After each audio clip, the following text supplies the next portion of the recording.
দর্শক, সুন্দরবনে আরও একটি সাপ অবমুক্ত করার জন্য এসেছি। বরাবর সেই আমাদের ডিজিটাল সাপুরে আলম ভাই। আজকে আর অজগর নয়, আজকে হচ্ছে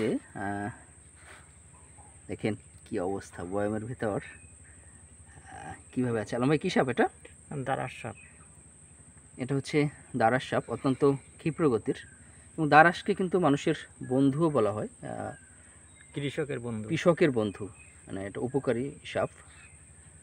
এই সাপ মূলত হচ্ছে বেশি ইঁদুর খেয়ে থাকে। তো এই সাপটা কোথায় ধরা পড়েছে আজকে? এটা শরণখোলা উপজেলার চালরাইন্দা গ্রামে। একটু বয়ামটা দেখাই। চালরান্দা গ্রাম থেকে এই সাপটি আজকে ধরে আনা হয়েছে, এবং এই সাপটি আমরা এখন সুন্দরবনে অবমুক্ত করব। আপনাদেরকে একটু যদি দেখাই সুন্দরবনের দৃশ্যটা। এই যে আমরা সুন্দরবনের ভেতরে চলে আসি ইঞ্জিন নৌকা নিয়ে। আমাদের সাথে আছেন যারা। রুবেল খুব ভয় পাচ্ছে সাপ দেখে, সে দূরে দূরে থাকতেছে, সে কাছে আসতেছে না সাপের। আর এই দিকটা দেখেন, এই যে আমরা বরাবর যে জায়গায় সাপ ছাড়ি মূলত এই যে সুন্দরবনের ভেতরে। তো আজকে যেহেতু এই সাপটা অত্যন্ত ক্ষিপ্র গতির, তো এর সাথে দৌড়ে আসলে পারা যাবে না, এখনই সাপটি অবমুক্ত করা হবে। আলম ভাই, আপনি আপনার কার্যক্রম শুরু করতে পারেন।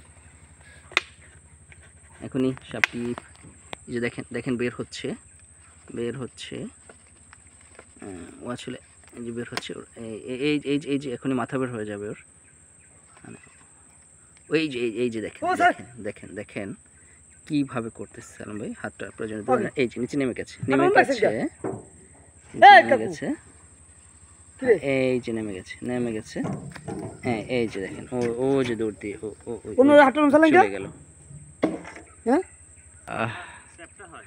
দেখলেন যে সাপটি আসলে নিচে পড়ার পরে আমরা আর তাকে খুঁজে পাইনি, এত ক্ষিপ্র গতির দূরে চলে গেছে।